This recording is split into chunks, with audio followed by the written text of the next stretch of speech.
Are recording. Yay. Awesome. The red light. 5, 4, 3, 2, 1. Welcome, Katrina Fox, from halfway around the world. It's great to talk to you. Thanks so much for helping to bring more information. We're doing our Vegan Hero series, and you're our vegan hero for tonight. So thanks for coming on board with us. Oh, thank you very much, Mark. And you're a vegan hero yourself. So right back at you. And it's great, great to be here. So Thank you for inviting me. So you're in Australia, you're in Sydney, Australia, and I'm in Lima, Peru, interviewing you from Lima, Peru. And we're going to talk about many things, but one of the themes that I'd love to touch in is the vegan economy, how it's growing, how to grow it faster, accelerate it, both at the level of business people, journalists, coaching, authors like yourselves, everyday people, consumers. We can touch it all. And it'll be interesting to hear because you've done so many things. And I watched some interviews getting ready, doing my homework before we are doing this interview. So I know that you come from England originally, and you came to Australia many years ago.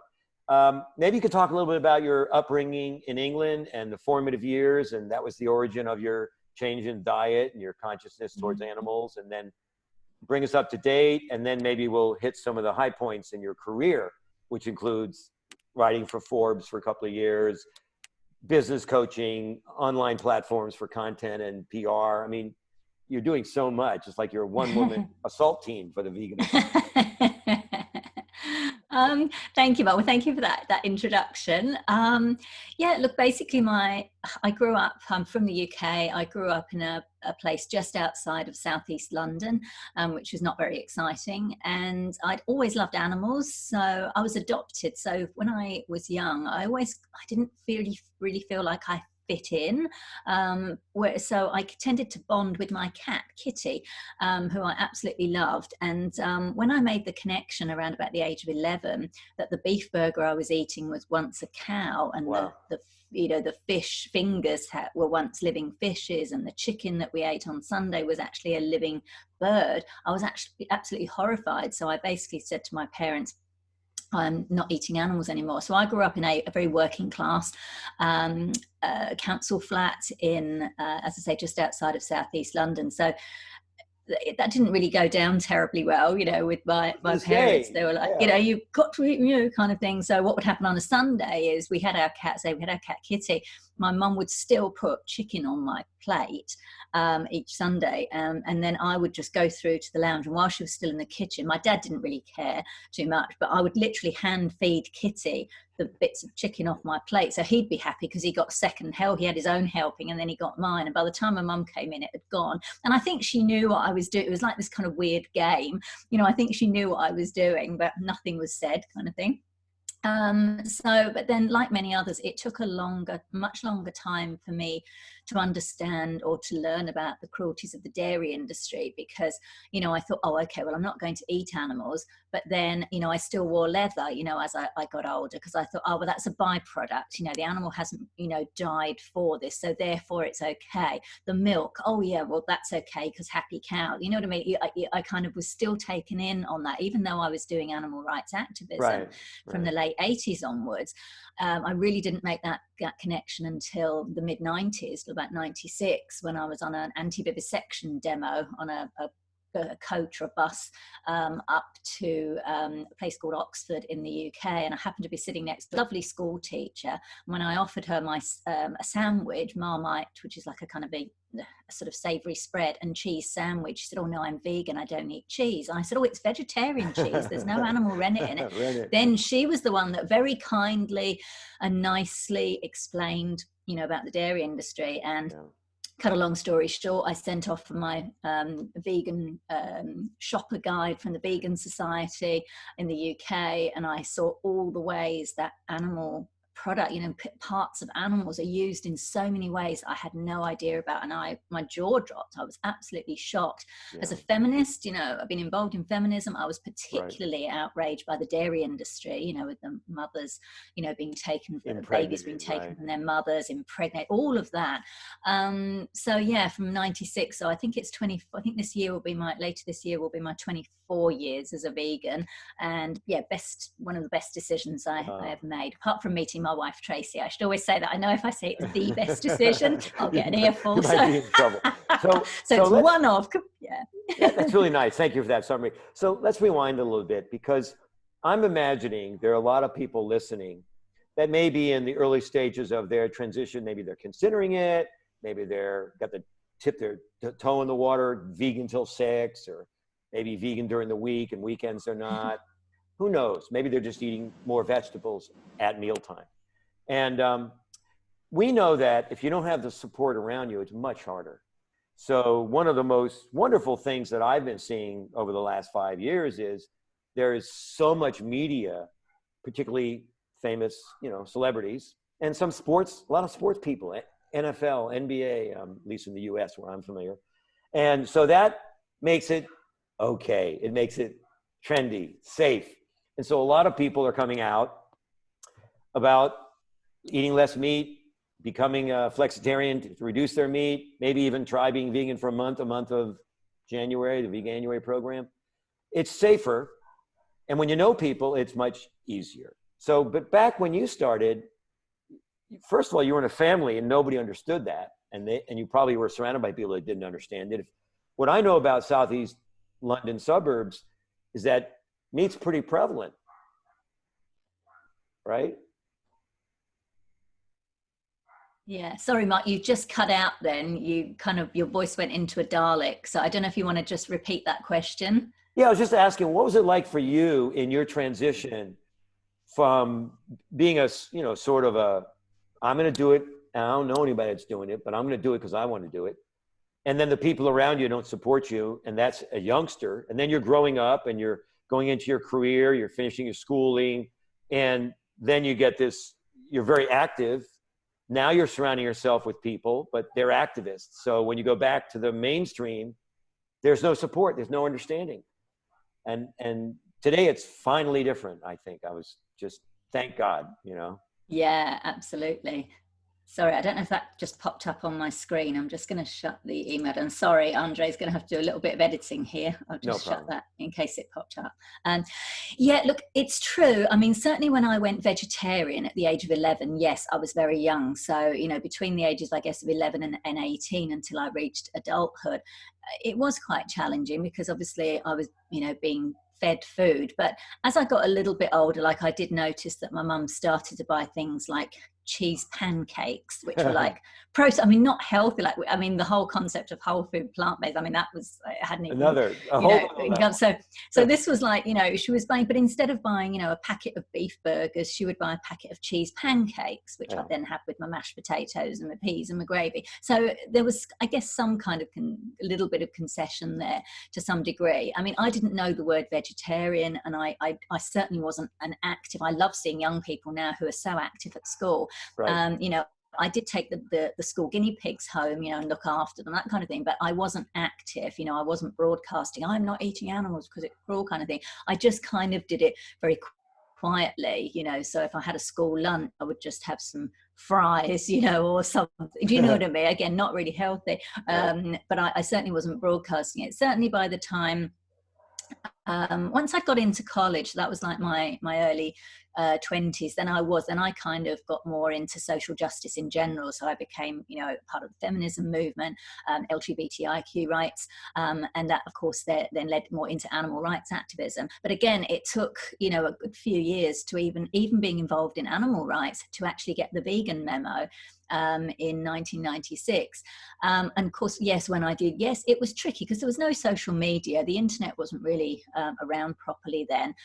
But there were groups, as you know, Mark, everyone, I know people think, how did anyone ever get together before the internet? Well, of course we did. There were ways. We had print magazines, you could sign up for and go to a bookstore and there would be posters on the wall about things happening. So, certainly, once I found out about the Vegan Society, I subscribed to their magazine, and you'd go to, they'd have meetings. So you would go to meetings. There would be festivals, obviously a lot smaller than they are now, and you'd start to connect with people and find your tribe. But you're absolutely right. It is important to have people around you that are supportive, who can answer your questions, and even if you're getting a hard time from your family, whether you're a younger person or maybe you're a mum who's got children, and your partner doesn't want to have all this vegan thing going. I think it is important to have that support, someone you can just, even if you just want to have a little bit of a rant, or you just want to put your stuff out there and just get some support. And of course now with social media, and I think that's one of the benefits of social media, I know everybody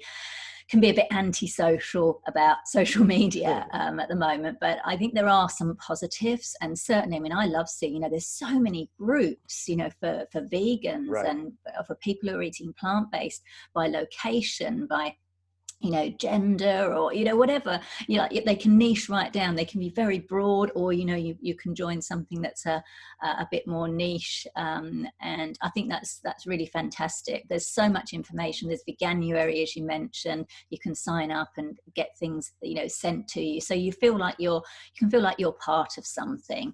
And yeah, I mean, I would obviously love more celebrities to, as you say, come out about being vegan, which is amazing. But yeah, I mean, it's the past few years have just been terrific in terms of media coverage and people starting to really get a handle on the issues. Sometimes people go vegan for health reasons, and that's fine, because I often find when people go vegan for their health, they'll often be exposed to the other side, the environmental and of course the animal side of things. And often they'll come around to that and become ethical vegans. But I mean, for me, look, as long as people are not consuming animal, we just have to stop the exploitation, commodification, and use of animals. That's why I'm vegan. It's all the way for the animals. The health benefits that can come around environmental, they're a bonus. But I think you're right. It is. I mean, there are still people who don't actually know what vegan is. Someone even said to me the other day, a vegan. And I was like, oh, crikey, I haven't heard that in a long time. I'm like, it's vegan.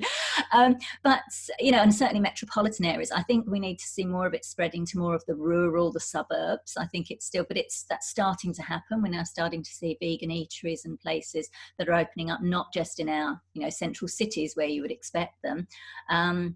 And even in cities and states, in the US, for example, where places you wouldn't necessarily think, like the Carolinas, North Carolina, South Carolina, there's, interesting vegan businesses happening there. So I think we're definitely on a roll, and it's very, very exciting. And of course, at the time that we're chatting, we're right in the midst of this global pandemic, the COVID-19.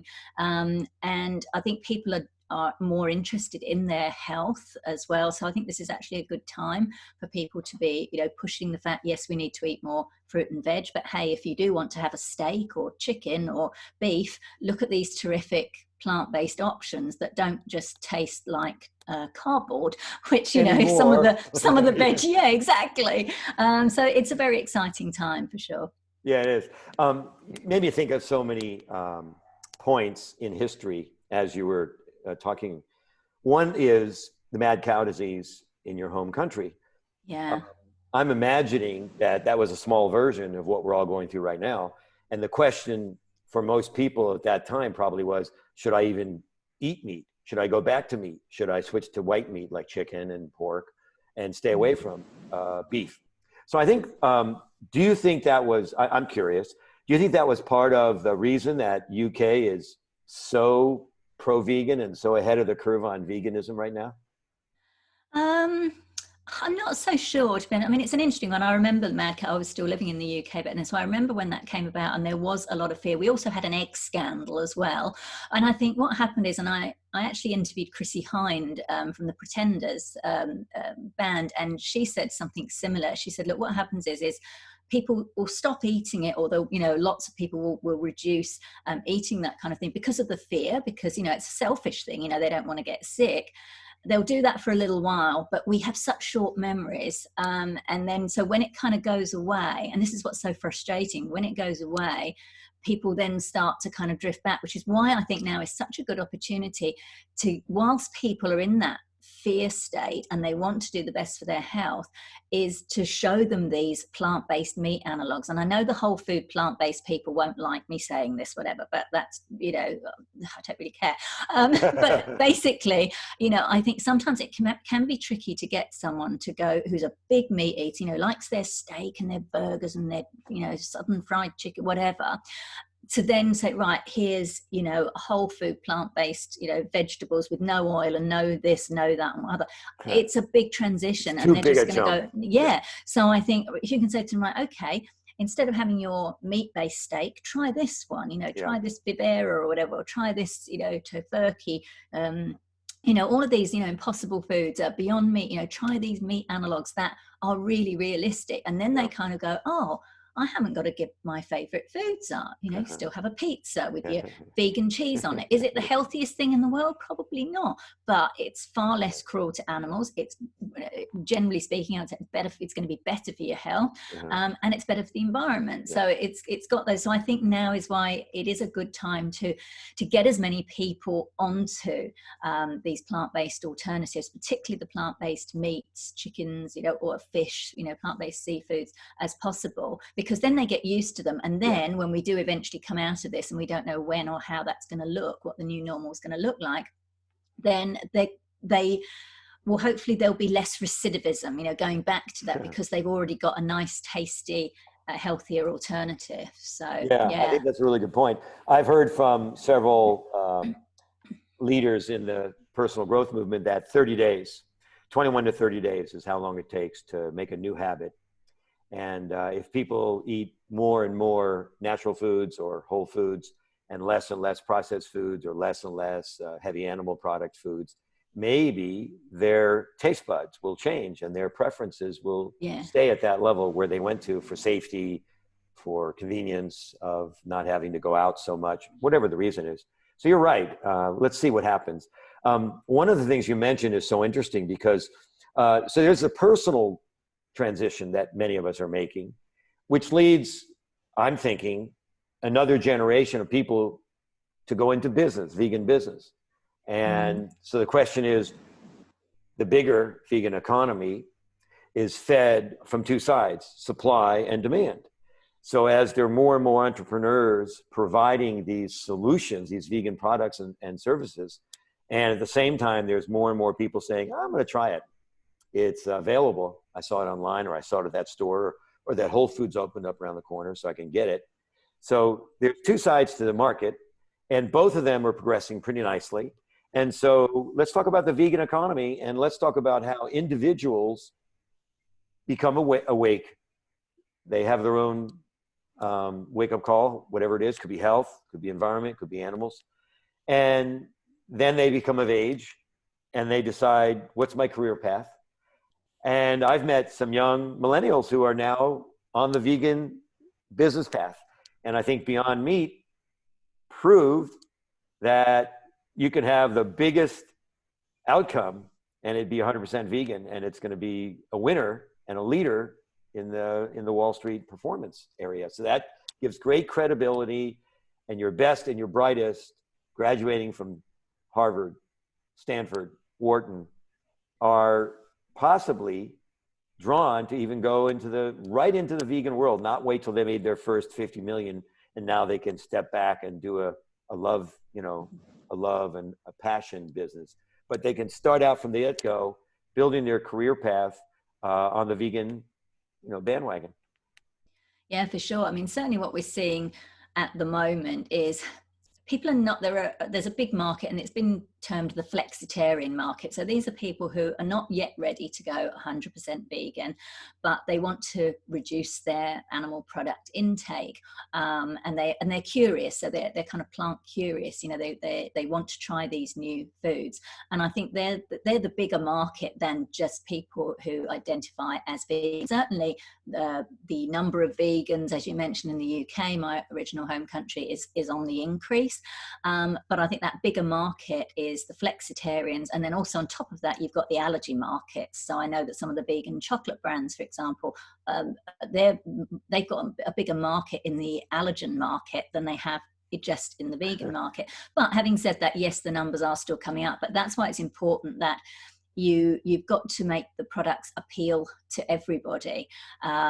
It's great that people are jumping on the bandwagon. I know I think it's Britain's Got Talent, they have like an advert, and it was advertising, one of the sponsors of the show, I think it was Marks and Spencer's, which is a big like store in the UK, and it had M&S and it had vegan coleslaw, and I was like, wow, you wouldn't see that in a mainstream ad kind of thing. So we're certainly starting to see that permeate, which is fantastic. It's like, I think what we're seeing is companies are starting to make some of their products that they might not be personally vegan, they might not even necessarily care too much about vegan ethics, but they recognize that it's a trend, not a fad, an actual trend. And so they're making their products by default vegan, which is absolutely what we want, because it's saying to people, you can have everything you want, from coleslaw to chocolate to, all this amazing food. And, by default, it's vegan. That's what we want.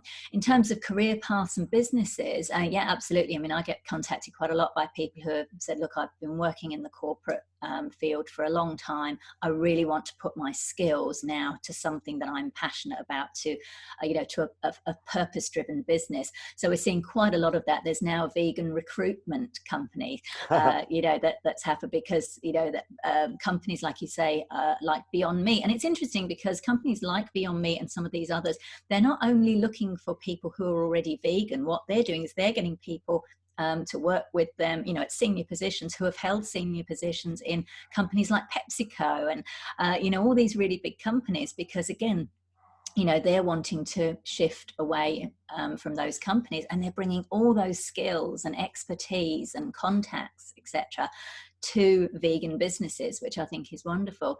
And then, as you mentioned, we've also got, the smaller business. I mean, businesses come in all shapes and forms. Not everyone wants to be a Beyond Meat. Of course, we absolutely need more of those to completely upend animal ag. But also, you've got your mum and pop type businesses. You've got your solopreneurs and your, people who just want to run a local cafe and it's plant based. So I think we're definitely seeing people of all ages. You're right, millennials right from the get go are, using tech and all the tools to set up businesses.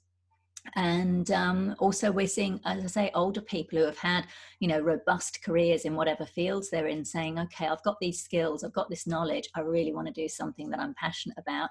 And they're actively looking for vegan companies to work with or to invest in as well. We're seeing, so many vegan investors or vegan friendly investors who are really keen to invest in companies, which is wonderful. I've got a blog post on my Vegan Business Media website, which is a list of all the vegan and vegan friendly ones, and how to get in contact, how to pitch them.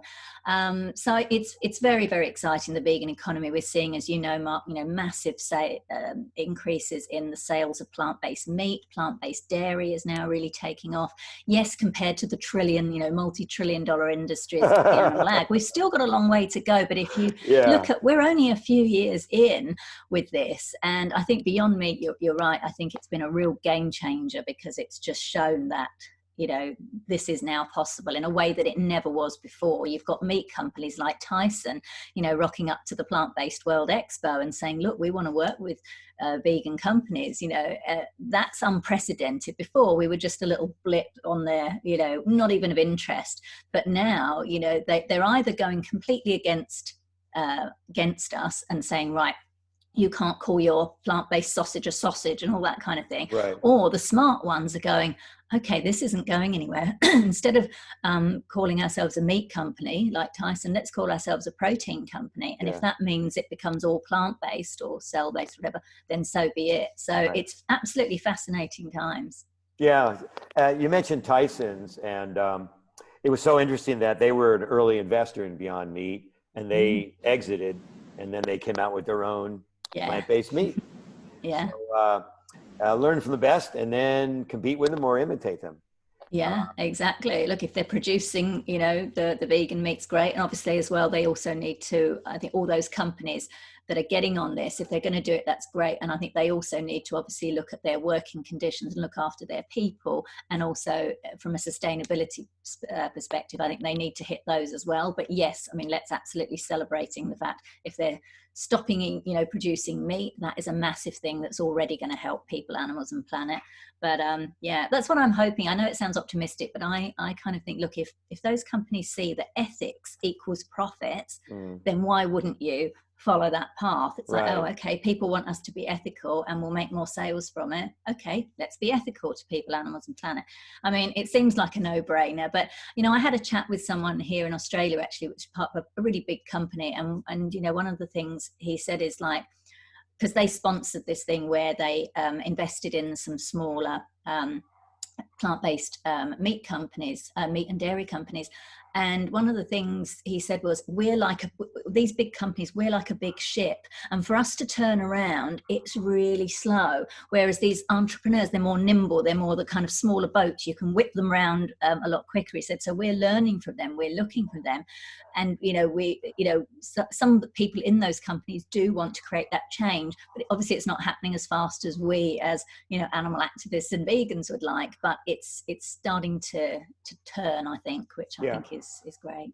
Well, so you mentioned a really good point. Large corporations, they have a culture, they have momentum, and innovation is not their strong suit. They admit that. And so a lot of times they acquire a young company and then they take that young company into their distribution system and blow it up worldwide. One of my advisors, an old mentor of mine, and he happens to be an investor in my food company, was on the board of Ben & Jerry's for 18 years. He arranged the sale of Ben & Jerry's to Unilever. And of course, Ben & Jerry's is available in every 7-Eleven in the Arabian Peninsula, in Asia, all over the world because of that acquisition and that distribution channel from the third largest. I think Unilever's in the top 3 CPG companies in the world. So as you said, the large companies, they maybe wait and watch, and then they learn from and usually acquire. And so there's this question. If a company is bought by the enemy, so to speak, who was the enemy for so long, are they selling out their values, or are they going to bring their values and infuse them upstream into the mothership? There's a case to be made for both, I would think. What do you think? There is, yeah. I mean, I gave a talk on this about, I think it was something like, will vegan capitalism save the world? kind of thing. And I kind of went through some of these points. And I think you're right. Look, there are pros and cons to this. I think at the moment, look, it's perfectly clear our systems are broken at the moment. Now, I know some people go, it's all down to capitalism. And there's other people that say, well, no, you can do capitalism more ethically. I think the point of capitalism was to, obviously the free market, but also to encourage entrepreneurialism, to encourage solutions and creativity. But I think it's kind of gotten hijacked by, greed. And obviously there's a lot wrong with the system, but, it's what we've got at the moment. And I think what we have to do is do our best to work within and do the best we can in an imperfect system. So if that means making these products not only more available physically, which obviously needs to happen, they need to be in the stores, as I mentioned, in the suburbs, in the rural areas where and the big stores where people go and do their grocery shopping. So not everyone's going to go to Whole Foods or can even afford to go to Whole Foods. They want to go to their Walmart. They need to be physically available, but they also need to be financially accessible as well. And I think that's where these big companies come in, because they're such mass scale market, they've got all those systems, the scale, it means that the prices can come down. And I know for Beyond Meat, I've interviewed Ethan Brown, and I know that with Beyond Meat, they're very keen to make their prices more accessible. I think at the moment, actually in the middle of the pandemic, they've actually slashed their prices to be competitive because there's a shortage of meat available, I believe, in the US because of the coronavirus, because the slaughterhouses, the meat packing places are so awful that they've had to close them because people have, very sadly come down with coronavirus. So, I think that's what we're kind of aiming for, not people coming down with coronavirus. So what we're aiming for is for these companies to slash their prices, these vegan companies to be able to slash their prices. And if that means partnering with the so-called enemy right now, then that's what we need to do. But I also interviewed Alicia Robb, who's a vegan investor. And I think one of the things she said, and also Claire Smith is another vegan investor, you know, they're both very keen to, and I agree, we actually need to then do what Animal Ag have done. We need our own system. So we need to get more Beyond Meats, you know, these really big companies, and build them up so that we, you know, can flip, you know, kind of literally, I guess, phase out animal agriculture and replace it with a plant-based economy. But we can't do that overnight. And so I think we have to, you know, get more and more people used to vegan products, to plant-based products, and to be able to afford to buy them and to enjoy them. And so I think, yeah, sometimes you've got to be careful. Obviously, if, you know, if you're selling to your vegan business to a big company, you know, they could close it down, or they could, you know, make changes that you might not necessarily agree with the founder. Potentially some people are still involved in it to help guide it, but it can be a bit of a risk. But I think ultimately it's getting more products in those places.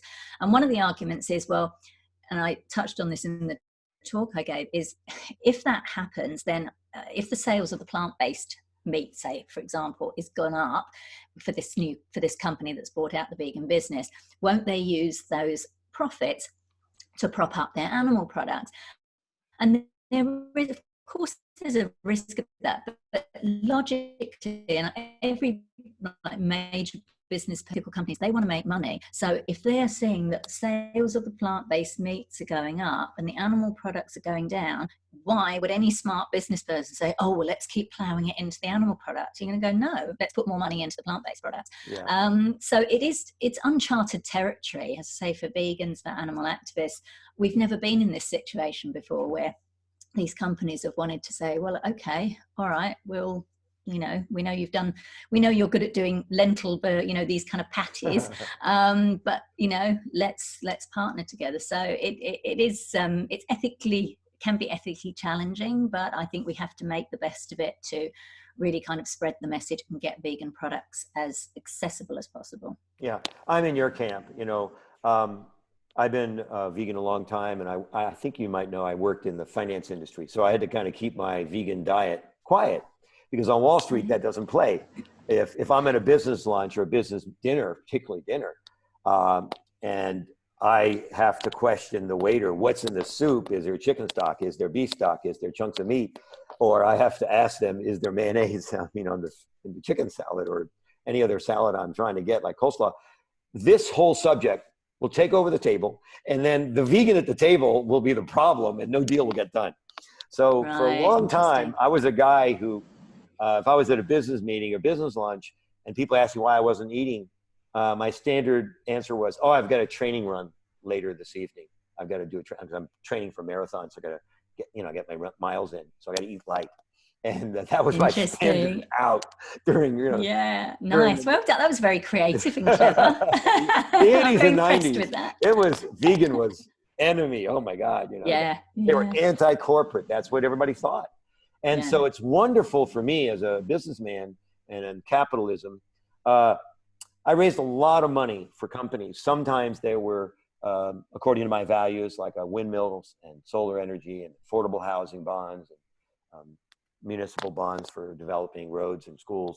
But oftentimes they were traditionals, like oil and gas, like bonds for developing centers, shopping centers, and subdivisions, cellular networks.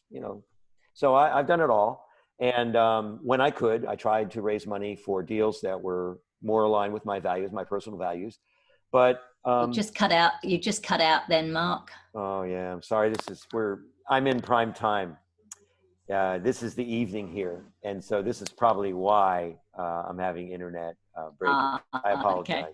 Yeah, so we'll see if Andres can no, just letting you know in case. Yeah. So in my career, I'll repeat what I said in case it needs to be edited back in. But in my career, raising capital for deals on Wall Street, I always tried to work on deals that I felt more aligned with, but I couldn't always limit myself to that. Yeah. And the wonderful thing is that late in my career, I made a switch. I said, I've done enough. I have enough money, and I'm going to only raise money and work on deals for products that I use. And I was able to make that shift a number of years ago. And luckily, I've had some fun, and I've also made some money doing it. But one of the projects that I financed was a documentary movie on vegan food reversing diabetes for 6 patients in 30 days. And I thought that would be the big message. People would switch. They would see the light. Here's the evidence. And no, it didn't happen that way. After 2.5 million people have seen this movie, and all the emails, thousands of incoming emails, feedbacks. I've done showings in 10 countries around the world. And the answer is, thanks for telling me about this. Nice to know in case I ever get sick. It's like, wait a minute. If you eat this way, maybe you won't get sick. So it was a little disappointing. But as you said, people change when they're ready. And we want to be helping them, making the products convenient, making the products available and affordable, as you say. And so that's... Which you're doing as well, of course, Mark. I know we've been talking about, these big companies, but, you're doing some really cool things as well with your veg ready meals. And stuff like that is great for people like me, because people often assume, if you're vegan, you've got to spend a lot of time in the kitchen. I do not want to spend time in the kitchen. It's not my thing. I get that some people love it and it's creative. I'm a really good lunch and dinner guest because I love it when other people make food for me. So I think it's great to actually have these things that you can buy, and all you do is just put them in the oven, heat them up and eat them. Exactly. I think it's fantastic that you're doing this kind of thing as well. Thanks. Yeah. So that was, I funded that company because I thought, actually it's the t-shirt I'm wearing right now, but the reason I funded it was exactly what you said. There are people like you and me who we want to eat ethically. We want to eat fairly healthy. We want to eat very environmentally conscious. And how do we do that and balance it with not having to grow the food and peel the vegetables, stand over it, pray on it, mix them all up together. I know. I love to say a prayer on my sprouts when they're sprouting, but I'm ready to eat them now. I'm not going to wait 8 days for that sunflower seed to be 8 inches.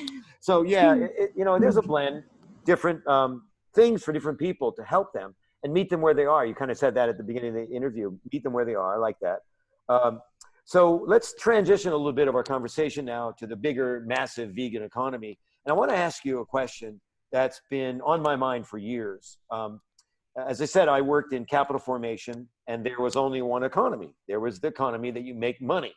There were nonprofits over there, but they weren't a factor. They didn't really affect the economy.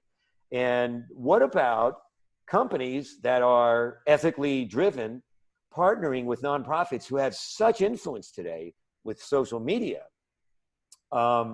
Maybe there's a new model where nonprofits and for-profits can marry up together for the better outcome and lower the cost of operations to reach customers and acquire customers by using the reach of the nonprofit.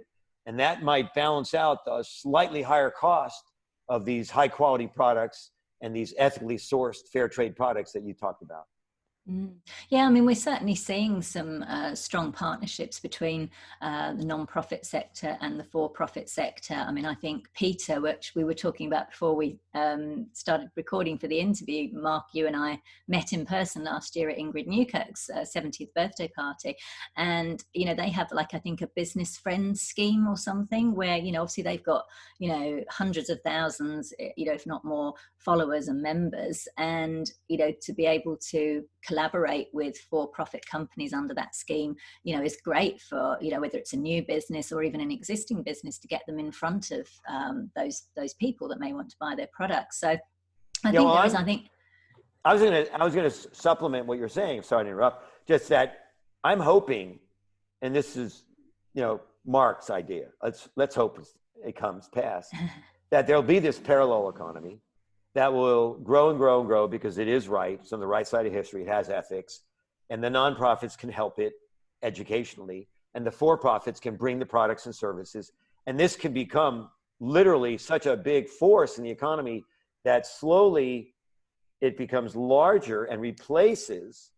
And as you said, companies on this side, the old school companies on the wrong side of history that are destroying the environment, mistreating animals and people with the end products being unhealthy, they can slowly segue into this faster lane, higher profit lane and leave behind their old legacy, non-healthy and non-conscious business models. Now, I don't know how that happens, but it feels like it is the future. It feels like the only way the future can be bright and sunny and, palm trees and clean air behind us. Well, I think it's true. And I mean, if there's one thing this pandemic has shown us, and look, I know there's all kinds of theories about how it came about, but, regardless of how this particular one came about, we do know that, as you mentioned, we've mentioned mad cow disease, bird flu, swine flu, a lot of these, there have been a lot of diseases that come from our mistreatment of animals and our encroachment upon wildlife. So we know that, we're destroying the planet, our harm of animals is hurting us. It's, we're in that broken system. So I think if anything, it's giving people a wake-up call that the new normal, we can't go back to normal because the current normal is not working. It's not equitable. It's not good for anyone, really. So I'm hoping that this at least gives people a chance to think about, where we're at and to start to create that new normal. Unfortunately, I think at the moment we haven't got the best leaders, particularly in, say, the US, the UK and Australia, where I'm based. We've still kind of got leaders who are kind of very much in the old school way of thinking and acting. And I do acknowledge that, who would know, how to deal with a global pandemic? I get that, we're very unsure. Nobody really knows what's going on. But that said, I think we do need bold leaders who are prepared to help to transition animal-based farmers out of what they're doing and into a plant-based economy. So we're not just dumping the farmers and saying, we don't care if you're jobless, which I know sometimes it can come across from an activism point of view. What we're actually saying is, no, the system is wrong. We know that, you've been doing this for years. We know you're doing it to feed your families, but there is a different way, but it's going to take buy-in from governments and big business to make that happen. So I think we definitely need better leaders to get us into that, but obviously consumers can have an impact on that, and as you mentioned, the non-profits to continually keep putting those messages across, getting these plant-based products in front of people. That's, I think, will certainly help drive us towards that. As I say, it's not happening fast enough for a lot of us, but I think you're right. I think we're starting to move in that direction, and I think we have to, otherwise something else is going to happen, and our economies, our current situations are going to collapse again. So I think we've got to kind of take it seriously and not just forget and try and go back to those old ways. I guess it's like breaking the habits, like you mentioned earlier. This, our whole economy and the way it operates, it's habitual, it's what we know. But it's like that quote that's often attributed to Einstein: you can't solve the problem by doing the same thing over and over again, or the definition of insanity is doing the same thing over and over again and both, right. Expecting a different result. So yeah, I certainly hope that the new normal will be much better and much kinder for people, animals and planet. One of the things that you made me think of just now, which I'm very excited to share, you may know more specifics, but I remember back about maybe when I was working on this film, it might have been 2005, the estimated true cost of a burger was up around $12 or $13 if you included all the exported costs of environmental waste and the subsidies to the feed to get the animals. So if the true cost ever gets worked through the system to the consumer, the plant-based product will become a star and it'll be desired. The momentum, that could be an igniting factor for growth from the 1% they say that they may be penetrating the burger market right now, plant-based burger market. It might, grow from 1% very quickly. I think that plant-based dairy is somewhere in the 13 to 18% range. I've heard numbers. So they've done quite well penetrating that market.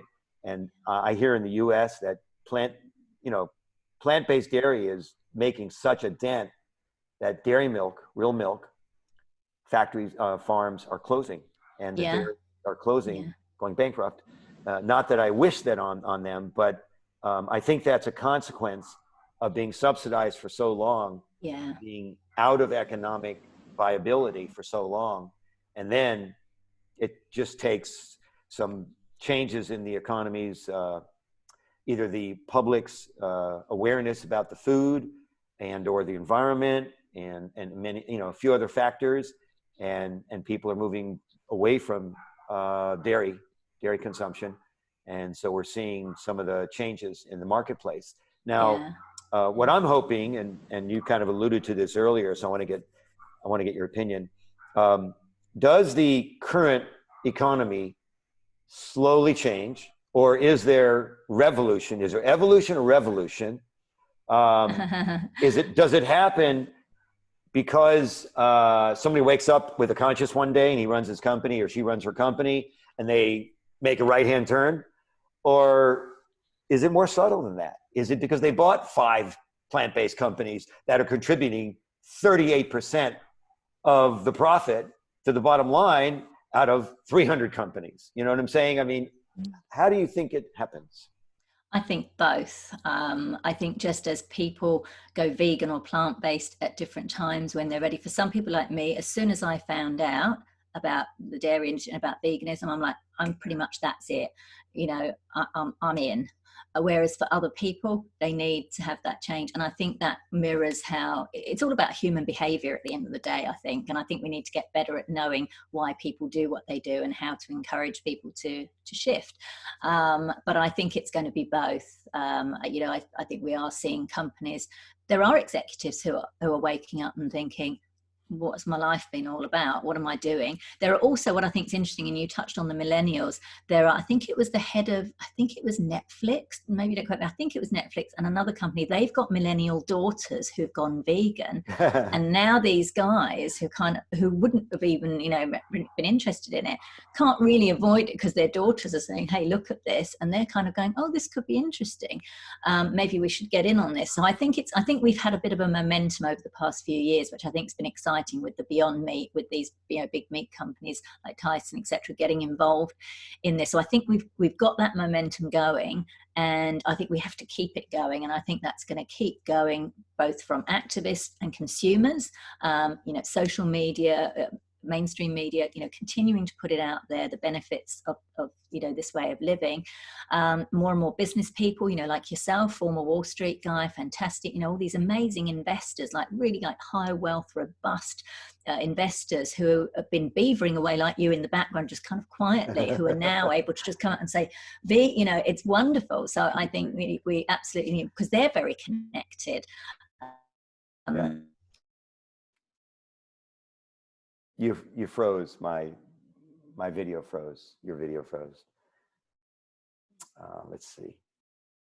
Have those conversations, the buildings with the placards and all of that. But I think also now we're being invited in. And I think that's a good opportunity for people to get into those boardrooms and say, look, you know, here's the bottom line, here's how it benefits everything, you know, and I think even with those companies who, you know, are not known for their ethics, if you can say to them, look, it's better for people, it's better for animals, better for the planet, and you're going to make money from it, you know what I mean? Then they're going to be, you know, their ears will perk up. So I think it's a mixture of both. So I think we need to definitely continue this momentum on all fronts. Now, when you were writing for Forbes, did you write about some of these subjects? And did you talk about the macro? And then I also wanted to hear if you've written about helping small businesses, so both ends of the spectrum, because I know you do coaching and you provide services to some companies. So maybe share some of the activities and the way, you know, some of these things you've had your hands on the wheel, so to speak. Yeah, sure. Well, my background is journalism. So I've been a journalist for nearly 20 years now. And then a few years ago, about 2014, I was looking at how can I use my skills? Again, like we mentioned, the corporate people, how can I use my skills to do something that's more mission aligned? And so I thought, oh, I know, I'll write. But I started hanging out with entrepreneurs and they were asking me things like, how do I write a press release? How do I pitch the media? And then I thought, well, who do I really want to work with? Like, who's my ideal target market? And of course, it's vegan entrepreneurs, vegan business owners. So I thought, oh, I wonder if there's a book about that. And I looked and there wasn't. And so I thought, right, that's a sign from the universe. I need to write a book about this. And I'm going to interview lots of people and weave all their insights in and basically produce a book that's basically a how-to guide. And so that was Vegan Ventures, How to Start and Grow an Ethical Business. And then when that was finished, I thought, oh, I miss interviewing people because, you know, being a journalist, I love interviewing people. So I thought, right, I'll start a podcast. So I started a podcast. And then once that started to take a bit of momentum, yeah, I became a Forbes contributor. So I wrote for them for about a year, and I did a mix of profile pieces, you know, of interesting, innovative companies, um, and various developments that were happening. And then I developed the online program that I have, an online called Vegans in the Limelight, and basically it teaches vegan business owners who don't have the budget to hire a publicist on how to do their own PR. Because as a journalist, I mean, I get pitched so many times, even now where I'm not really working that much, you know, in outside of the vegan sphere, I still get pitched so much, and it's irrelevant. Yeah. And I despair when I get a vegan business out, like, you know, sending me an email saying, I'd like some PR for my business. Can you please cover me? It makes my heart sink, because that's the worst thing you can say to a journalist. They're not there to do PR for you, even if they are mission aligned.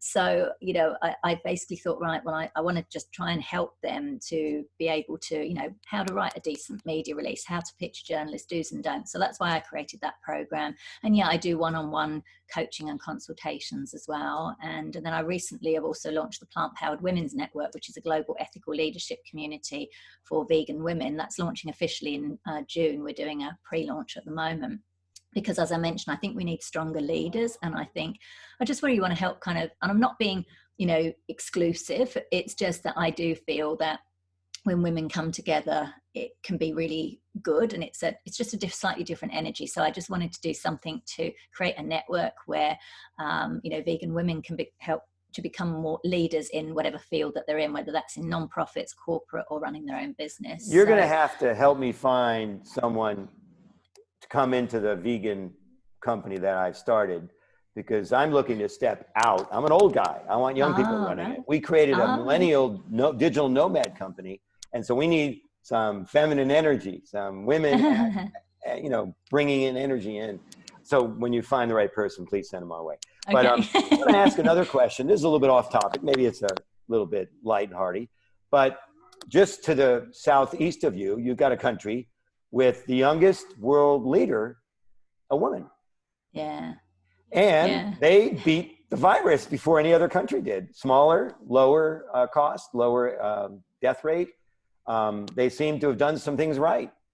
I don't think they're very vegan oriented. I don't think she is. No, I don't hear anything of that. Yeah. but she's good on a lot of fronts, Jacinta. Yeah. But what I like to say is she's not vegan yet. Yeah, there you go. I like that. But look, to be fair, and I know a couple of people have said this, I mean, New Zealand has a far lower population than, say, the whole of the US or the UK. So, I mean, obviously there's that to take into account. But I think that she's been willing to do things differently. I mean, I think somebody pointed out there was a meme going on social media that since she became Prime Minister, she's had to deal with a terrorism attack, a volcano, an earthquake, and now a global pandemic, all while holding a baby.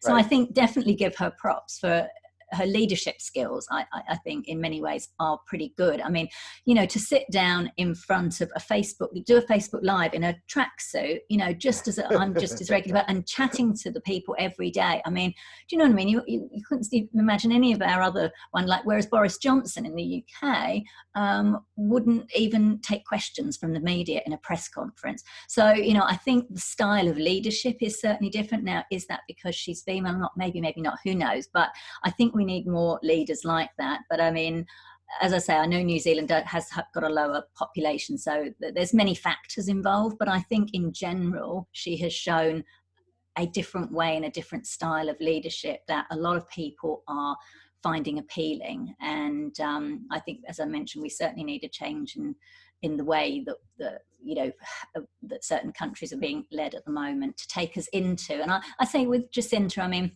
New Zealand is a very dairy heavy country.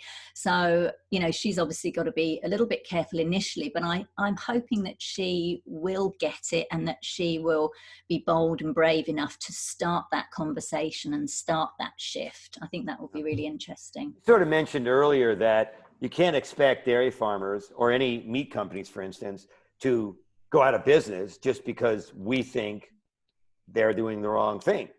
So giving them a transition path, giving them a profit path might attract them and might bring them along, but it might take a while, like you said. That's the real world of capitalism. There's so much momentum. There's so much vested interest, financial interest in the way things are. Asking people, demanding of people to change. it's a non-starter. You have to give them a better way. You have to attract them out of it. Yeah. Because we're capitalism, it's not communism, it's not fascism, at least theoretically. Because capitalism rules, you got to give them profit. Exactly. And show them profit. So if we could bring the true cost of food, you know, back into the consumer side of things, maybe that would pull demand so big into the area of properly priced plant-based protein, plant-based foods. And then the whole chain, the whole supply chain might shift. I'm hopeful more than I have been in a long time, more than 25 years. So yeah, and also making, because there's a knock-on effect obviously with the health system and the costs involved there as well, because typically particularly like the most, I think it's sad that the most, people who are the most poor, in the most devastating circumstances, a lot of the time their only option is fast food, to get something from one of the fast food joints because it's cheap. And it's like, I just find that so frustrating. It's like, whereas you've got ethical vegan companies producing, healthy, plant-based, environmentally friendly food, and they're not getting subsidized. Right. You know what I mean? It's like that's, so I think there's that knock-on effect as well, is to make sure that everybody is on an equal footing, both in terms of their working conditions, being paid properly, etc., and also everyone getting equal access to these healthy plant-based foods, because that will then have a knock-on effect on the health costs. But as we know, there's then the pharmaceutical industry that has a vested interest in people being sick because they create. And that's what I mean. That's a whole different topic. But it's like we say, you're right. It's all kind of, everything's kind of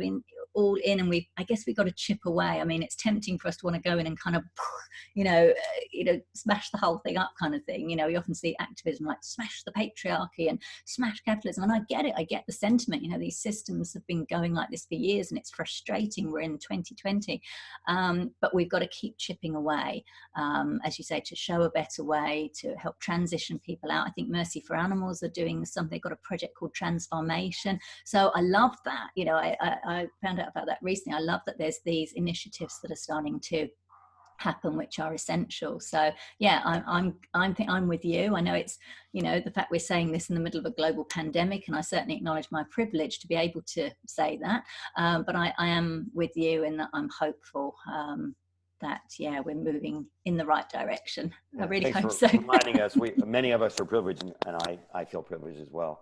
I'd like to ask you one other subject. Whole Foods is an interesting company for me. I made a bunch of money on their stock. I bought it very early because I was leaning in that direction with my own personal life. I lived in California and I watched it exploding. And so I was lucky enough to buy stock and make a lot of money on it. But I shop there, and I've seen the commoditization of every aisle in Whole Foods. Now I have to read labels in Whole Foods. In the beginning, I didn't. Everything has sugar or a form of sugar. It's crazy. Really? Wow. Okay. So I wanted to ask you, have you ever interviewed the CEO and the co-founder of Whole Foods, who sold it John back? Mackey? No, I haven't actually. I've heard a bit about, I did meet him very briefly. He wouldn't even remember. My friend Karen Dawn had a party at her place in LA a few years ago, and he was there, and I think I literally just said a brief hello. But no, I haven't actually interviewed him, and it would be interesting because I think it's interesting because he started the company, then he personally went vegan, but exactly. I think he's kept his personal veganism almost kind of separate from the business. And I know the argument is, and I get it, it's like, look, people go to Whole Foods and they expect to buy X, Y, and Z products. So if you suddenly then remove them, is the whole business going to collapse? And then you've kind of got no business. So it's a tricky one. And I don't know. It will probably be interesting to interview him. I didn't know that about the sugar and stuff. I remember last when I went in Whole Foods in Venice, in LA, I think this was back in 2012. I mean, I couldn't believe like the amount of like just vegan everywhere and raw vegan everywhere. I was so excited. But I think that is one of the frustrations I personally find about like some of the plant-based meats and what have you, is that added sugar. I'm like, why is there sugar in there? Do you know what I mean? It's like, that is a little bit frustrating. But, at the end of the day, I think it's probably still better than eating the dead rotting flesh. Okay. But yeah, I don't know. I think it would be interesting to find that out, but it's not something I can really shed some light on about why that's happened. Let me run it by you, Katrina. So I was raised, and I'm old enough to be old school. I was raised that keep your personal life personal. And as I mentioned, I had to keep my diet kind of personal when I was in the business. Keep your personal life personal and your business life business, and don't do business with friends. My dad once said to me, don't do business with friends. Yeah. And I always thought as a kid, I want to do business with friends. They're my friends. Why should I have to spend time with strangers? I want to work with my friends. So I was always I had a, lawn mowing business, snow shoveling business, things like that. And I was doing that with friends, paper routes. But as I entered the, formal business, graduated from school and went to work, I really saw why business is separate from friends, because people treat friends differently than they treat business colleagues. If you're on the other side of a negotiation, you're going to be treated differently than a friend would be treated. That's how it seems to be most of the time. Now, there are plenty of honorable businessmen, men and women, that will make a deal. It's kind of a Midwestern value that we hear about. My bond is my word. Don't need a contract, shake on it type of thing. We meet that. We see that. There's plenty of movies. I've actually seen that in life occasionally. But it's definitely not New York. It's definitely not the financial industry. Right. I mean, not only is greed considered good, greed is God. Greed is the rule, and it's very ugly. And so the reason I bring that up, I always struggled myself, and I don't think I reached perfect balance. How do you balance, I want to make money on this deal, and I want to treat a person the way I want to be treated. So the golden rule on one side, that's personal, that's values, that's human and humane. And then on the other side, there's be smart, be wise, seize this advantage that you have and maximize your yield, which is the name of the game in the Wall Street world. So because those are kept separate, I think people can do things for business that they wouldn't do in their personal life. Many years ago, I met a very wealthy investor. I was invited to a brunch at a home, and he was a guest and I was a guest. It was a Sunday morning brunch. And he, as one of his investments, he ran money in New York. And one of his investments, he owned a cattle feeding lot in Texas. And he was telling me about this because I was vegetarian at the table. So he thought I wanted to hear about it. And his story goes on that he invests in cattle feeding, which is a tax shelter. Now, the tax shelter industry is over. This is a way back. And he was explaining how the tax shelter worked. That part was fascinating to me because I'm a numbers guy. That made sense, made interest. And he said one day he was on this ranch and he looked in the eyes of this older bull. And he said he connected with this animal and he never let that animal be slaughtered or sent to slaughter. So that animal lived out its natural life in this, concentrated feedlot environment. I don't know how natural that would be, but in his words, it was a natural. And so there was this hope in me that the humane part of him that identified with one animal and ignored the other millions would grow. Now, I don't remember following up with this gentleman. I don't remember knowing what the outcome. I know that cattle feeding is gone because tax shelters are gone. The whole industry was reformed in 1985. But I was just so struck by the separation between what we do with our family and our friends and then how we treat the rest of the world. And that example of John Mackey always stung me. Now, maybe it was just too late. He built a company and he couldn't do an about face when he personally realized vegan is the way for him. He couldn't change a company that had so much momentum. I mean, he had 30,000, 40,000 employees. He had hundreds of millions of dollars deployed because his company raised a lot of money on Wall Street. They grew by acquisition. You might know this or not, but they bought the 5 largest health food chains in the United States and put them all together. And that's how they got so big. Right. They also opened plenty of stores, but that was one of their biggest growths. factors. Well, I think what we're seeing now, Mark, though, is that there is the opportunity for people to do that, because now that veganism has got momentum, I think we have that now as a currency almost, because we can say, look, it's making money. So I think, maybe in some ways, Whole Foods was ahead of its day, a pioneer in some sense, and now it's paved the way for others to come in to where the people working can align their personal and their business values. Like Steve Jobs said, good programmers copy, great programmers steal. So let's build on the shoulders of those who came before us, and let's do better than Whole Foods did, and let's win the game that way. I thank you for all your time and energy and your wisdom and your insight and your stories. It's really been fun talking to you. I've enjoyed getting to know you a little bit. Yeah, me too. I know likewise. I didn't know some of your history, so I was very interested in that. Next time we're in the same room, let's have a meal together. Sounds good. We'll share a lovely vegan meal, and I look forward to trying one of your veg ready meals as well. Which one of our digital nomad team members and an equity holder in our company is based in Sydney. I'll get you connected with him. His name is Andrew. Oh, okay, that sounds great. Yeah, so he'll have a meal. He'll bring a meal to you. Yay! Oh, fabulous! Delivered. Yeah. Oh, well, that's it. I love that. All right. Well, really wonderful. Thanks for taking the time. I know that our viewers are going to enjoy this very informal, very revealing, and thanks for sharing so much about your personal life. So we appreciate getting to know you, Katrina. And thank you so much, Mark. Follow what's the best way for people to follow you? If you go to veganbusinessmedia.com, that's the best way. There's links to my socials and everything there. And there's plenty of free resources there for vegan business owners and entrepreneurs as well. That's great. Yeah. And then do you have a preference for the solo entrepreneur or the small business that maybe has 2 or 3 locations and wants to expand, or do you cover the gamut? Probably a mix of the both. A mix really. There's some trend stories on there that are even applicable to really big businesses. Mostly the resources are for a mix of both solopreneurs and your small to medium sized businesses. Yeah. That's great. Thanks for doing that. Thanks for doing the great work. Okay. Thank you, Katrina. Mark. Thanks. Nice. Cool. Thank you. By the way, I should say I meant to get back to Jessie and I got carried